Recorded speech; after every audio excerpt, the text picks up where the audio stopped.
Alright, time for Off the Shelf, where Jester, that'd be me, and Lunchbox grab something quite literally off of Lunchbox's shelf.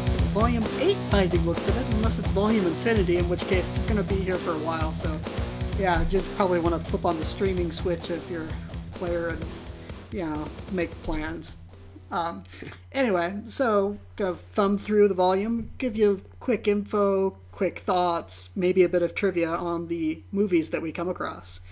So just we should also mention we have no idea what we're diving into. We just grabbed a number off of the shelf. Yeah, which is kind of fun because you don't know what's going to happen because you don't know. It's alphabetized, but, you know, like 8 could contain letters F through G or whatever. Depending on what I bought at the time. Depending on what you bought at the time. Alrighty. And first off, looks like we're into M's. Oh, Matrix. Keanu Reeves, Lawrence Fishburne, and that iconic kind of black jacket kind of, yeah. And Carrie-Anne Moss. Don't forget Trinity. I won't forget Carrie-Anne Moss. I just forget the name of the guy who played... Cypher. I totally space his name. He's been a number of things. He's always kind of the wormy guy. Yeah. Character actor. Yeah, that escapes me as well. Do you think it's dated at all? I think that only because after The Matrix came out, everybody did that. The bullet time effect. And like when you're watching the bullet time effect in Matrix, it was like the first time you'd seen that, you're like, ooh, that's really cool. And then every single time, even like the very next time you saw it, you went, this thing again. Yeah. And it's like in really a way that I'd never felt about other special effects, like the morphing effect from Terminator 2. Yeah. Like, because that was really like the morphing effect in Terminator 2 is like really the first time they did that. And then I saw it in other things and I'm like, ooh, that's still cool. Yeah. And really, bullet time started and ended with the first Matrix movie. Yeah, I really, like, anytime after that, I'm like, oh, this is such a cheap gimmick. Well, in a weird way, it got, like, oversold in everything. I mean, I recall it was even in Scary Movie, the parody film. And at that point, it was parodying it because it had been in just, like, everything under the sun. They did it in Deuce Bigelow, Male Gigolo. I mean, like, everything had a bullet time effect. And I'm like, really? Why? Yeah, I don't know. And probably everybody was just so enamored with it, like, oh, so cool, why don't we try this out? And for, I don't know, whatever reason. But, yeah. I mean, there's a whole ton more to say on The Matrix, but let's keep it snapped. Nothing that hasn't been said before. Nothing that hasn't been said. Maybe we'll come back to it and say other things, but... Men at Work. Charlie Sheen, Emilio Estevez. They have different last names, but they're basically the same person. Well, I mean, brothers. Well, they're brothers at least. They're brothers at least. I never saw this, but I remember the trailer growing up of them, like, tossing garbage cans and such, and I don't even know what the plot is, but boy, do I remember the trailer. And something about a dead body. Man, it's been years. I remember it being funny. I should probably watch that one again. Yeah, 80s comedy, isn't it? Yeah. I was going to say, based on, like, hairlines and late youth 80s, yeah. Sheen looking a little less drug-induced than normal, so... Yeah. Alrighty. Men in Black. Oh my goodness. This movie's awesome. So awesome, in fact, that I ran out and grabbed it on DVD when it was released from the Best Buy that was around the corner from the theater where I worked. And I have not been able to find the version that I have anywhere online ever since. Yeah, I've got this really bizarre 2-disc set where, like, disc 1's the movie and commentary and all that, and then, like, disc 2 allows you to do, like, one of these fake editing things or whatever, but you, like, pre-select menu things and it says, how would have you cut the movie differently? Never seen that version anymore. I didn't get it as a 2-disc set, but the one that I have allows you to do the recut the movie thing.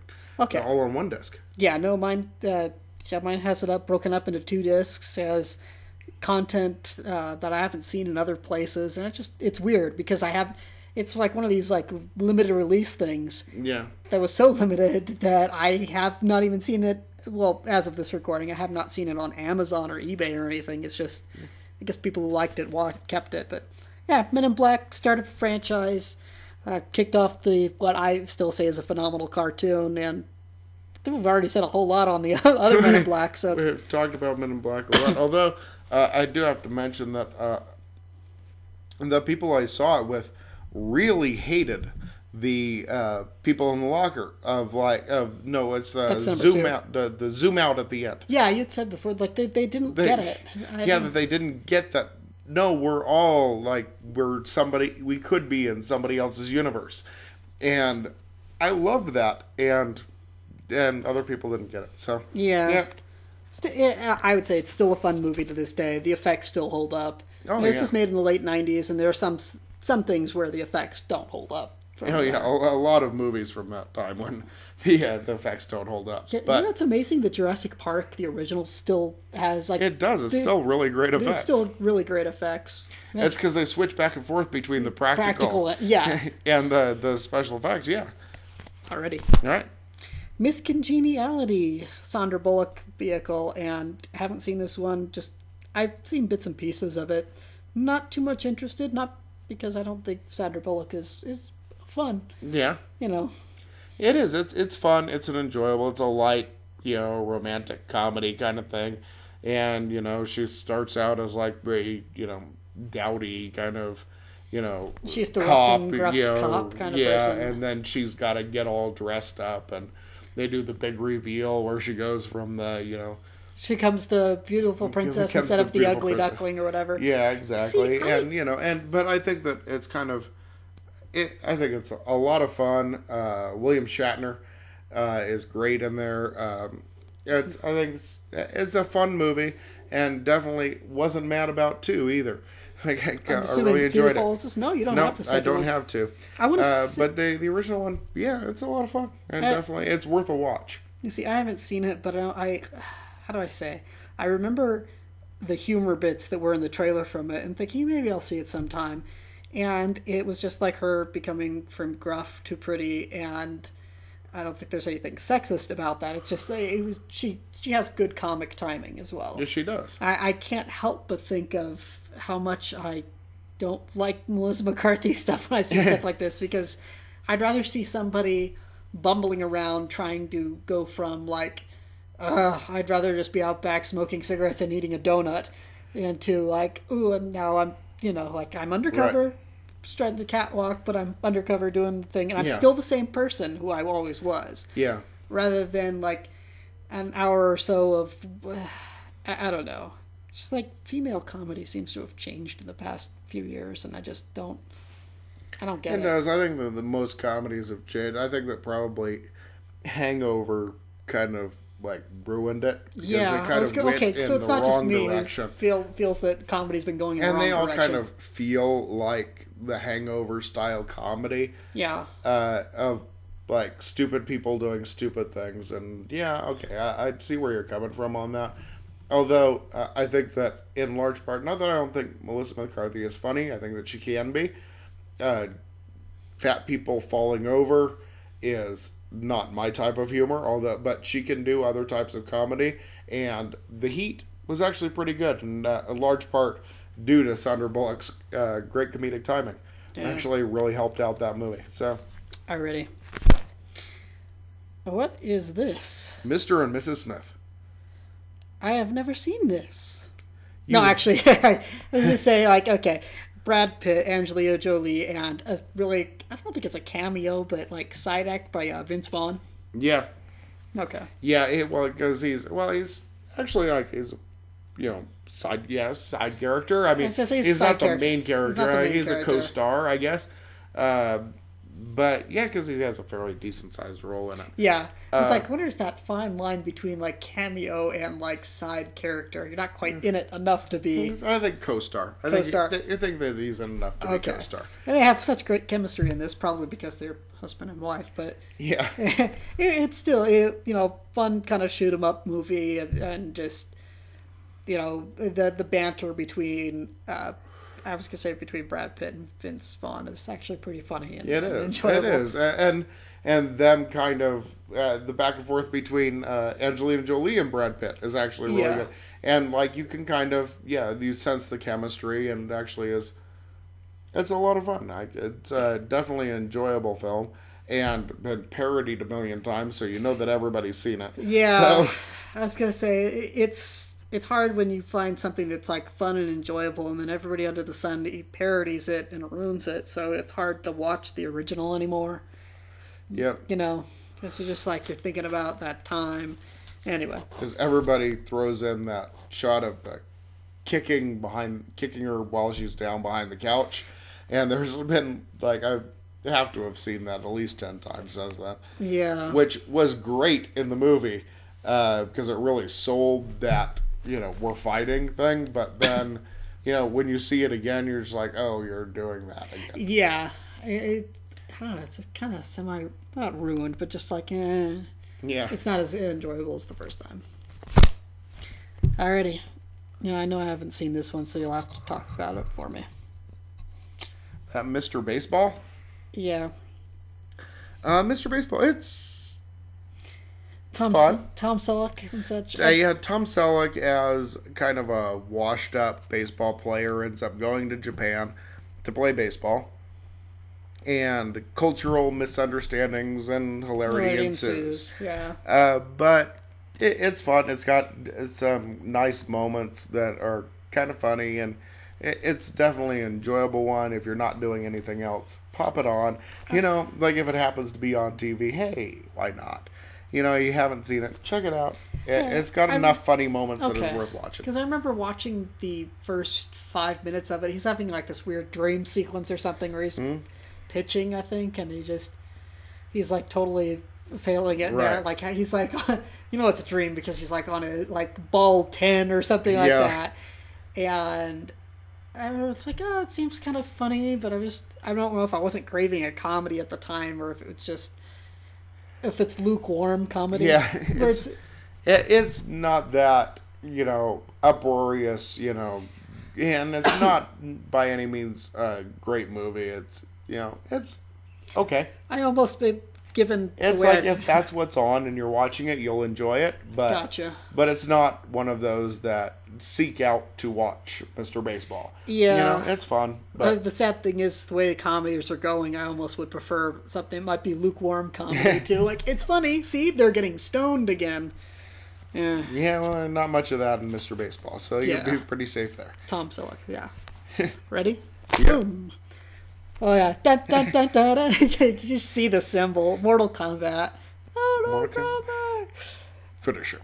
Best soundtrack. I mean, how do I say it? It was my gateway into techno music, which I thought at the time, before I'd seen Mortal Kombat, sounded way too much the same, repetitive.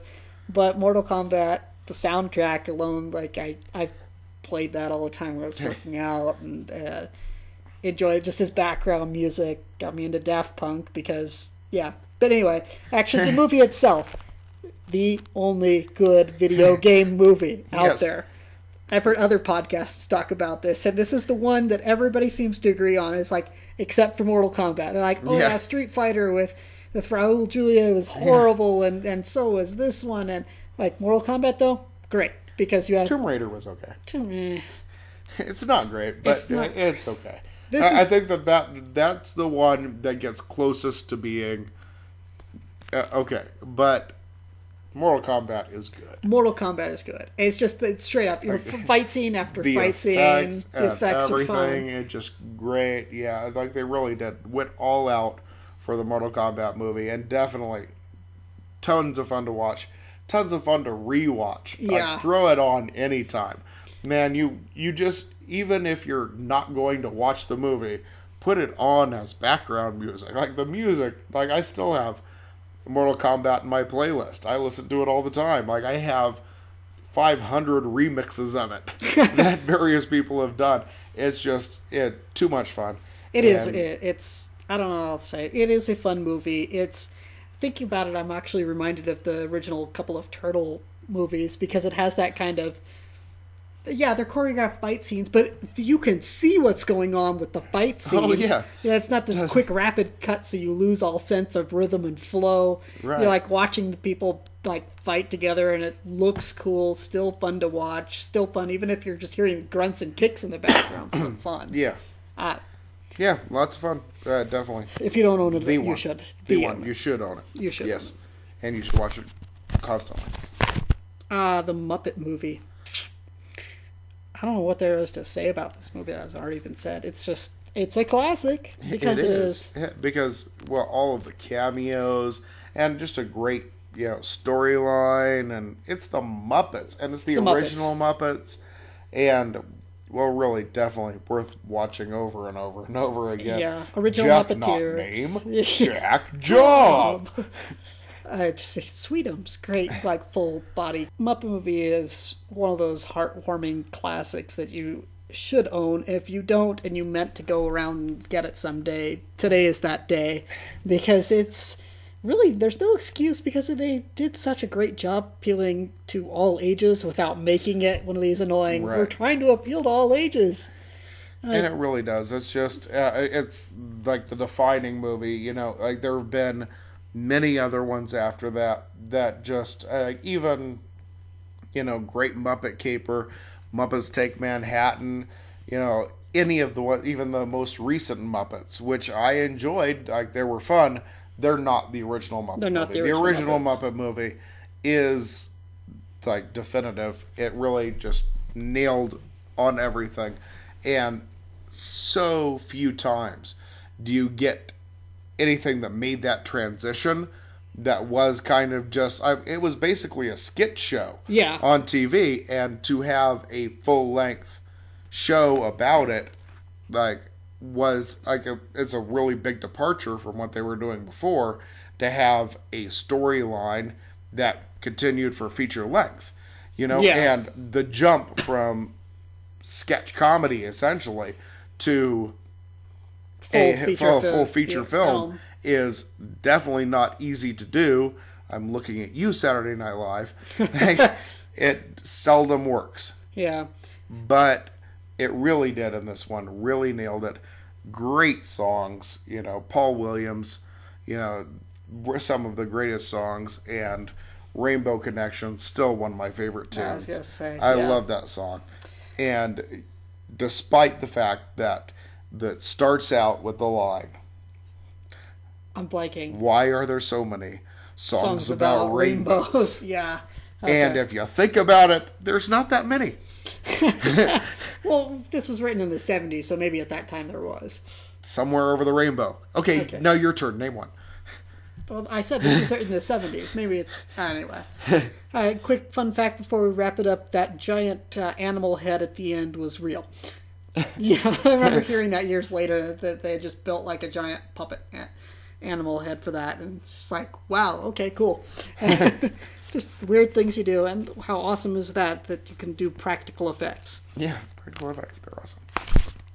Okay, so I haven't seen the Muppets from Space, so you're going to have to take it from this one. I'll tell you why I haven't seen it, because they made Gonzo's character, instead of the oddball, they just, okay, he's an alien now. Which ruined it for me. I was like, okay, so it's not a plot spoiler or whatever you want to call it. It's just, to me, it is, and that's kind of the premise of the movie, is that he actually is an alien, and it's okay. It's not a great one. Definitely not one of the better entries. I even think that the newer ones, despite not having the original voice actors, I think that the newer ones are actually better than Muppets from Space.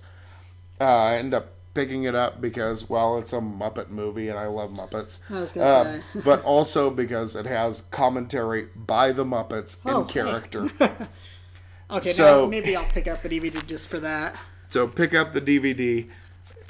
You've got to watch the movie first straight once through, just because you have to know what's going on, otherwise you'll get distracted. Yeah. But watch it once through straight, because it's not bad. It's an alright movie. But then watch it through with the Muppets doing commentary on it, because it's awesome. Alrighty. Yeah, I'll check that out. Is the next one of Muppets? No. My Blue Heaven, Steve Martin, Rick Moranis. I haven't seen this one, and I don't know why, because I know that both of them are funny as all get out.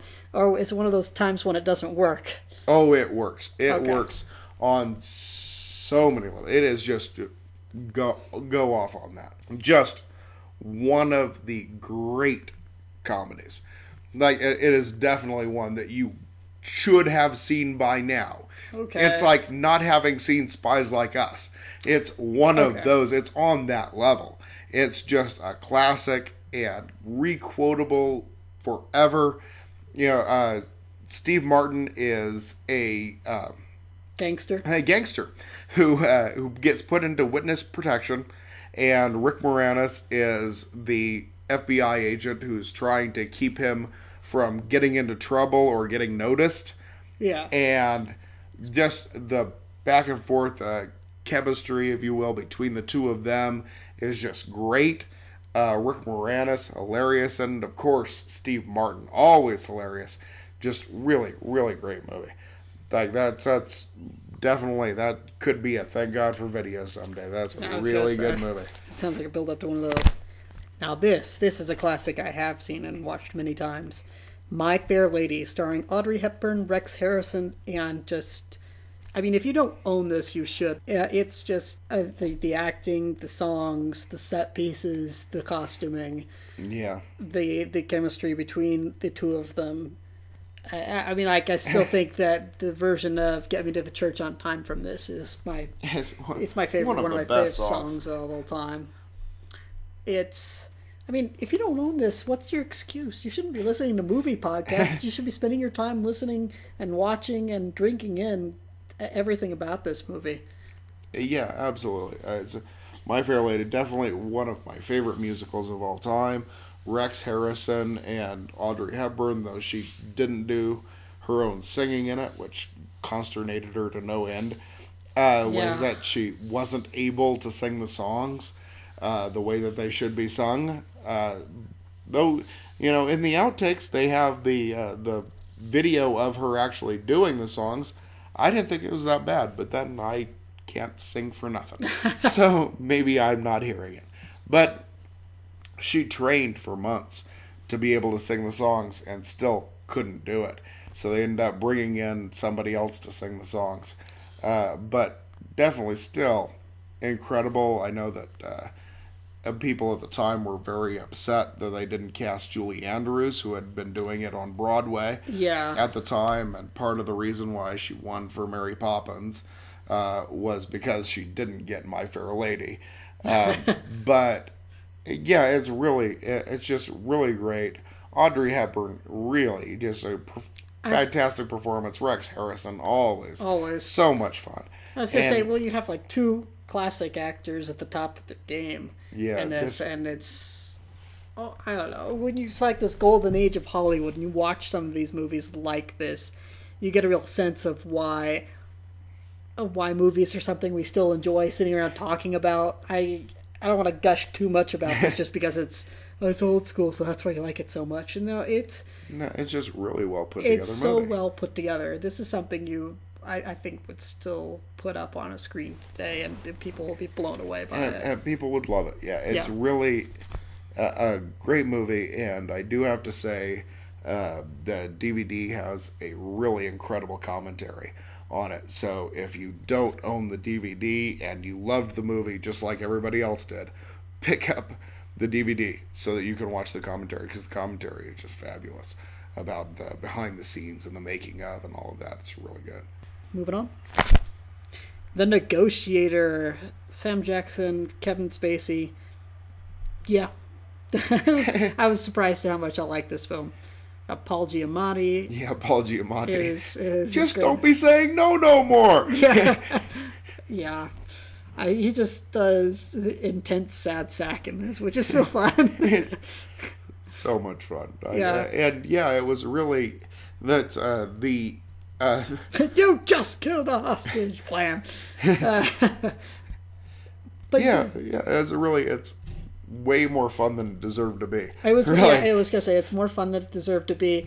Certainly a lot more of a thrilling show than I was expecting to get. I mean, I know it has Samuel L. Jackson, and I'm tired of these whatever. On this Monday to Friday plane. Yeah, right. I wanted to say that it's not just his performance and Paul Giamatti's performance also sells. I think that Kevin Spacey does a really good turn in this as well, which I have to admit for me is a little surprising because I find him annoying at times. Not Tom Hanks on level annoying, but he's just one of these actors who's, how do I say it? I know this is gonna probably rub wrong, but sometimes I feel like he's overrated. In movies like this, I think, okay, cool, he was spot on. In other times, I'm just like, I really like Kevin Spacey. I don't think I could think of a film I didn't like him in. K-Pax? I like K-Pax. Okay. Well, that's in the K section, which we're not going through, so you don't have anything to send on, now do you? Okay, the entire cast gives a great performance in this. It's more thrilling than your normal thriller, at least what I think today gets billed as a thriller, like Thank You Very Much, The Grey, and, Liam Neeson punching a wolf. Right. Yeah, it's like, ooh, that's thrilling. I mean, anyway. Yeah, it really is. It's intense. I remember when we had this at the theater and working in the projection booth, and when the big moment comes where they're crashing through the windows, you could hear it in the booth. it's so much louder than the regular level of the movie that it's just boom right through. So if you turn it up to a regular level so that you can hear the voices and they sound normal, then as soon as that comes, it just blows you away. And I kept wanting to watch Negotiator to fall asleep to, and Jamie wouldn't let me because every time that boom happens, it wakes her up. So I've been able to watch it as many times as I wanted to because I really love that movie. Classic Bond. Never Say Never Again. I won't. Okay. Well, moving on. No. What can you say about Sean Connery Bond era stuff that hasn't been said? And I don't want to sound mean. Sometimes it blends together for me. With certain section. Let's be more specific. Certain sections of Sean Connery's Bond era blend a little bit together.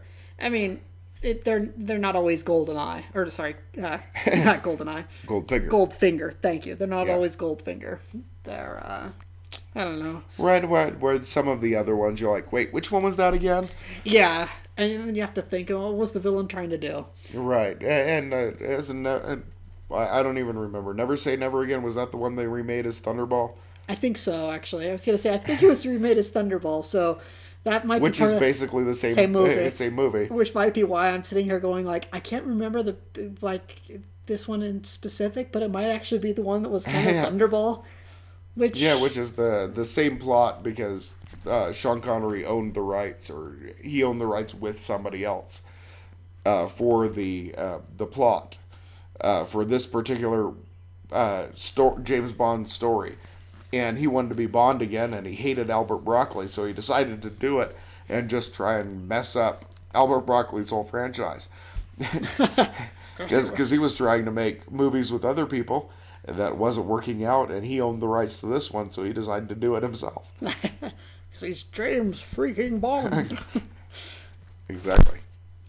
The New Guy. I so skipped this movie. Oh, you should so watch this movie. Yeah, I think it was the guy that they had cast as the new guy. Just he's off-puttingly weird looking, which I know is part of it. And isn't this where he DJ Qualls. He goes into a new school for whatever reason, and he decides to make himself like the ultimate bad boy, just to that's the image he remakes for himself is I'm a bad boy guy rather than like the nerdy geeky guy, which is what he plays in every other movie he's in. Yeah. That's TV show and pretty much every appearance he does, he's the nerdy geeky guy. Yeah. But yeah, it's like he's going into a new school, and so he wants to be the popular kid. And so in order to be the popular kid, he pretends that he was, the guy who causes all the trouble. He's the bad boy. But, gets the coaching. He's got Eddie Griffin comes in to teach him how to be a bad boy and how to, try and convince everybody that, he's a bad boy. And it's actually a lot of fun. It's more fun than you would expect from that premise. I guess. I just feel that 3 O'Clock High probably did it better. Well... Which, by the way, I haven't seen in years, but I still remember a whole lot of it because it was just that fun of a movie. So he was trying to, on his own impetus, be a bad boy for, just one day to get himself in a whole lot of trouble so that he wouldn't have to fight the school bully at the end. But it was awesome. Yeah. But anyway, so I don't know. Maybe I'll check it out. It just felt like... It felt like a plot that I had seen before and done in the 80s better. I can see that. I enjoyed it. I thought it was actually pretty well done. Oh, yeesh. It has Will Ferrell. I'm flipping the page. Just out of principle. Night at the Roxbury. It's stupid. Yes, why do you own this? The value Because of it's your whole actually collection kind of funny. the whole value of your collection is devalued. Your whole house is devalued by several grand by having it in here, you know? I probably would have sold it many times ago if I hadn't many years ago if I hadn't already put it in the book. Okay. But I tell you, I have actually watched it a couple of times since then.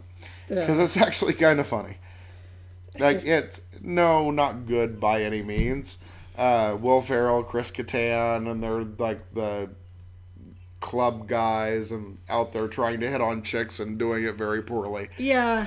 And, you know, based on the SNL sketch, of course, you know. He said with an eye roll. No. But there are some funny moments. Charles Palminteri, always very funny, and he's great in it. And it's fun. It's fun. It's got enough enjoyable moments that you would not be upset by having sat through it. I don't know. I guess I have a lot of hesitation on this one because I remember when it came out, it was just like there was a whole slew. Like after Wayne's World had done so well, it seemed that if it had been a Saturday Night Live skit, it would get the green light on the offhand chance that it would do well because you could make them for relatively little money because this is before Will Ferrell was big. It was before... I was going to say Wayne was big. Before Mike Myers was big. Yeah. These people are just starting off their movie career, so... Right, yeah, and you could make it for next to nothing and kind of put it out, and even if it did just okay, you'd make some money. Yeah. Sure, and they came out with a bunch of them at the time. Superstar. I was just about to say, I don't own Superstar. Pat, the movie. I don't own It's Pat, the movie. I don't own Stewart Saves His Family. Uh-huh. Confessions of a Guilty Man here for owning Night at the Roxbury. But I do own Night at the Roxbury because it's kind of funny. Yeah. Okay, I forgive you. Now you see him, now you don't. Oh man, this is a classic. Kurt Russell, Cesar Romero, not as the Joker. What a twist! A similar sort of character, I guess, because he's always a bad guy. He's always the bad guy, but he's a little more straight-laced. He's the straight man bad guy instead of the... like off the wall, bouncing around bad guy. It's fun. You know, okay, there was a series of movies that Disney had done set on Medfield college campus? I can't remember the name of the college campus. Anyway. Medvale, thank you. Medvale college campus series starring Kurt Russell, and I can't remember the co-stars, but they were all in it. It was like 4 movies. And in this one, he and his cohorts invent a invisible formula. Yeah. They just spray each other down with the invisibility formula and go off and find out things about things. Yeah. They go off, they do fun stuff, you know, hilarity ensues. And actually, it was pretty fun. It is funny. It and is it's funny. still definitely fun to go back and watch. Like, I got a whole bunch of the Kurt Russell classic Disney ones. And I do go back and watch them because they're still a lot of fun. Computer Wore Tennis Shoes. Strongest Man in the World, which I don't have. I still need to get that one. I was going to say, where they basically invent steroids and it's legal. Yeah, I was going to say. But yeah, it's all of those are fun, and they're fun for the whole family. Yeah, like really in the best sense of that. Of like, yeah, everybody enjoys it, and everybody gets all of the jokes. Which is really kind of odd because they say, you know, fun for the whole family because there's a little snicker, hee hee hee. We told a dirty joke that was over the kid's head. Yeah, the kids didn't get that one. But in this one, it's like, yeah, everybody gets all of the jokes, but they're actually fun. Yeah. You know? It's like, yeah, it's family-friendly fun, but it really is. You know? Well, it's like no matter who's in the room, they're going to enjoy this movie. Yeah, and I think it comes from a time when people in Hollywood weren't underestimating what kids would be able to take in as funny. You know, like it didn't have to have constant stream of fart jokes and whatnot to make, oh, haha, isn't that funny, off the wall, hoo-hoo, but just, yeah, visual humor, like sight gags and, you know, dialogue gags that I remember getting as a kid that I thought were hilarious. And that's not meant to puff myself up, but just like... It wasn't, like you said, like this one's just for the adults in the room, ha ha. And like sly references. No, it's actually, you know, funny.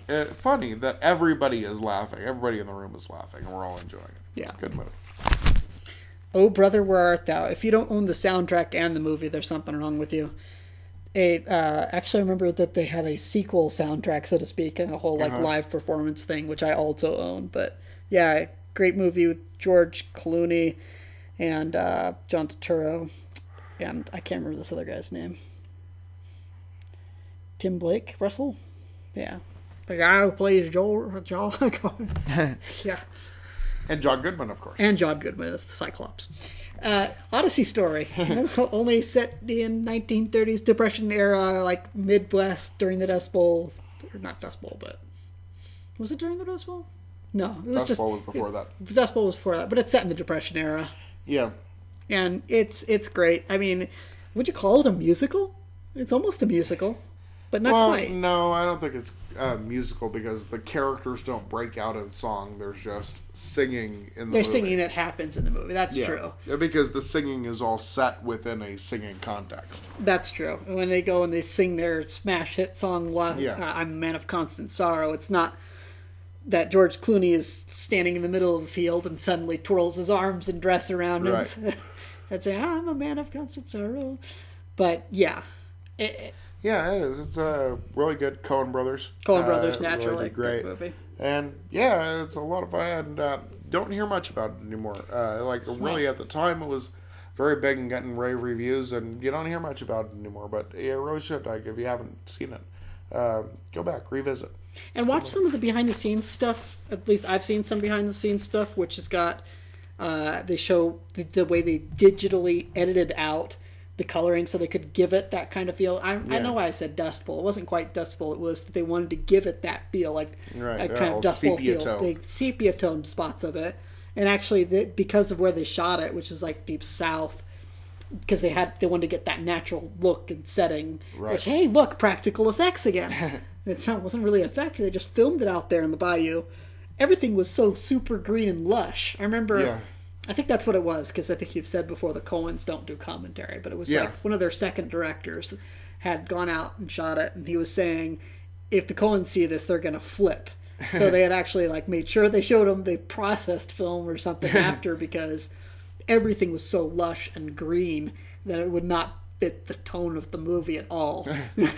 Just to show some of the stuff as it naturally looked. So yeah, if you haven't seen it, go pick it up, pick up the soundtrack. I believe it won a Grammy, and it did. Yeah. And yeah, if you can find the kind of behind the scenes thing I'm talking about, watch it, because it's actually kind of fun.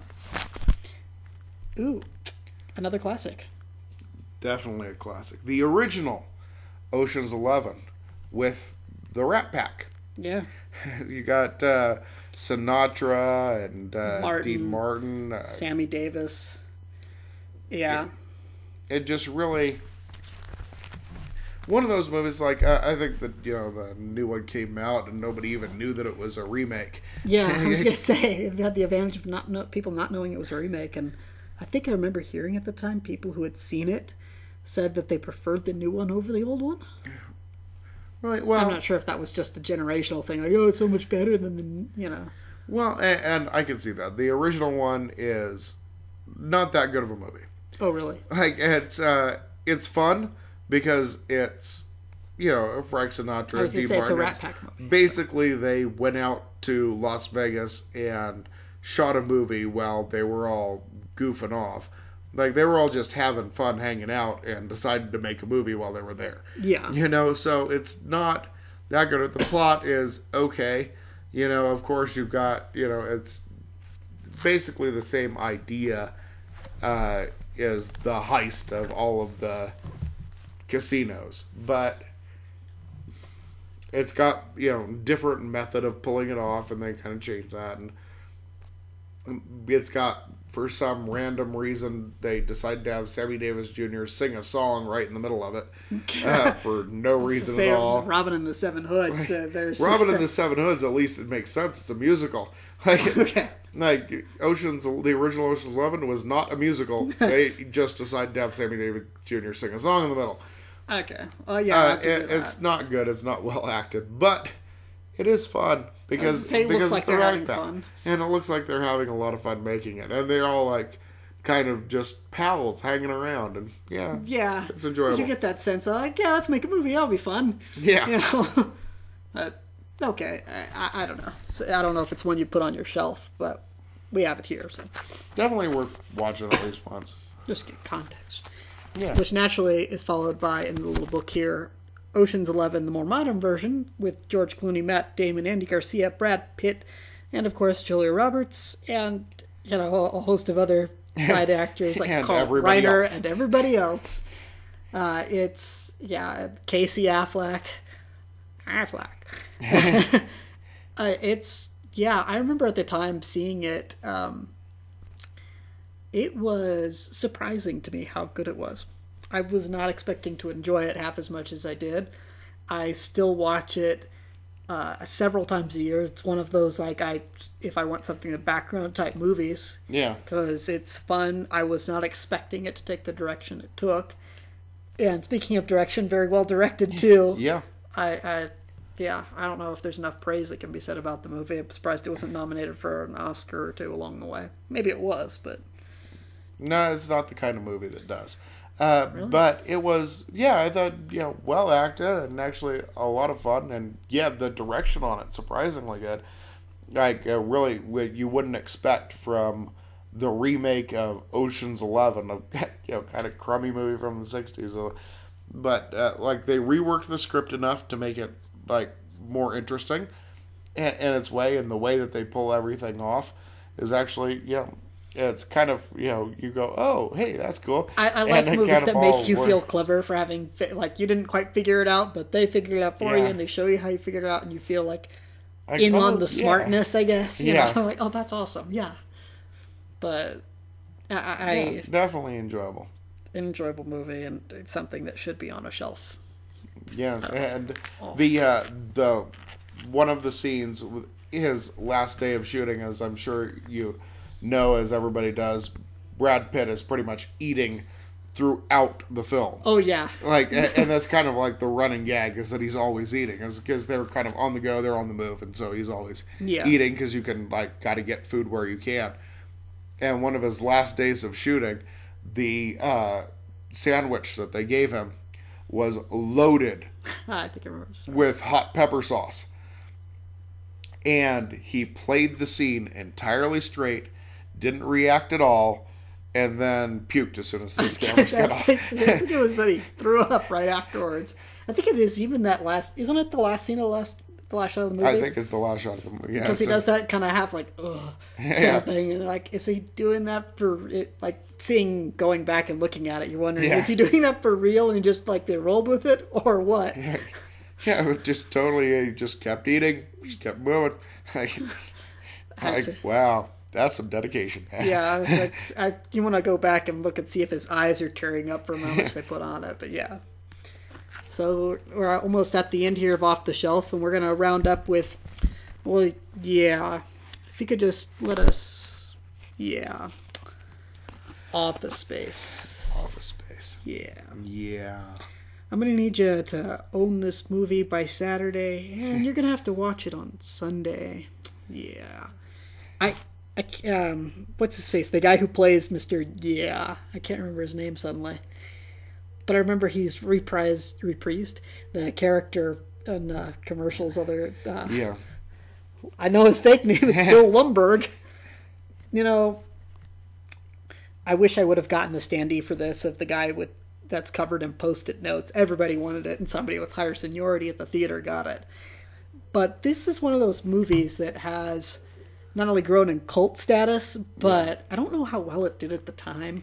I don't think it did. I think it did okay. It did okay, average, but it wasn't like gangbusters. Yeah, no, but definitely gained a huge following. Huge following on DVD, and I have to say it's oddly very connectable / relatable, whatever field you're in. Yeah. And it just... I just want to see what it would take to get me fired. It's what would it actually take to get me fired from here? Yeah. And, I've had a few jobs that were like that, of short of me not showing up to work, I don't know if there's anything that wouldn't get me fired from here. Yeah. having worked a union job before, there are some places it's just like, how's this guy not gone yet? He's fallen asleep. He was gone a week from work. Nope, he's still here. But yeah, no, even when I was at the theater, there was that time where you were just like, yeah, I don't know how else to put it, but I was surprised at how well I was able to relate to the mundaneness of office people coming up and like 5 different people telling you how to do your job and you not being able to do your job. Yeah. I think part of that's because we did projections and you'd always have a manager, like some managers were good. They know like, okay, that guy's up there. He's got his stuff. I'm good. Yeah. Other times you'd have like a slew of people come through and they're just like, why aren't you on this yet? Or maybe not have you gotten the memo? Sometimes because, you'd get memos and projections. But yeah, if like 3 different people like say, so. yeah, that's, so many times managers trying to tell you how to be a projectionist. And you're like, no, you do manager. You go manager things. Like, I noticed you're falling behind. Didn't you get the memo? Yeah. No. Like, so did you get the forward from the film company? Yes, I did. I've got it here. Like, I'll go print you out a fresh one. No, I've got it right here. Like, okay, yeah. Have you kept up on your film logs? Yeah. Or being asked to stay late or come in a day when you're not scheduled. Yeah. My favorite was when I got to give them the memo back when Meet Joe Black came in. Oh. Were you working when Meet Joe Black I was, but I don't know if our theater got it, but... the cans, actually, inside of the can, there was a memo that came with it. It's like, this movie is deliberately mixed low. Please play at regular levels. And so I set everything to the regular levels, which normally at the theater I was working at the time, everything was played lower than normal levels because everybody complained that it was too loud. So I'm like, okay, I'll play this at normal levels. Inevitably, what happens in Meet Joe Black is that they deliberately recorded it low so that all of the voices and everything sound normal. But when Anthony Hopkins is having his heart attack, you get doom, doom, doom, doom, and it shakes the entire theater. And everybody in the theater feels like they're having a heart attack. And so inevitably somebody came out and complained that it's too loud. And so a manager would come over and turn it down. And I'd have to go back over, like, turn it back up. I'm like, did you read the memo? I end up sticking it up on the side of the projection thing. It's like, no, play it at the appropriate levels. It'll be over in a minute. The entire rest of the movie is perfectly normal. There is one moment where you're meant to feel like you're having a heart attack because the bass goes doo doo doo doo, and your heart starts matching that beat, and you start going, holy cow, what's going on? And it freaks people out, and they immediately went running out to say, turn it down, it's too loud. And it's like 1 minute of the movie, and everybody freaked out. But I got to throw the memo back in their face and we deliberately did this, stop it. Okay, well, that wraps up this book here. And, there's a lot of movies in here, and I think part of our idea here with Off the Shelf is you should be able to pull off a number of these movies, not Night at the Roxbury, never Night at the Roxbury. Hey, maybe once. Just to see how it is. Chaz Palminteri is pretty good in it. Yeah, right before you throw it into the fire where it belongs. At least watch it first. At least watch it first, yeah. Well, they can watch it as they toss it into the fire. Like, ooh, look at the pretty colors. And it crackles. But yeah, well, thanks for joining us for Off the Shelf. And we hope to hear from you next time. And for Lunchbox, Bye. I'm Jester.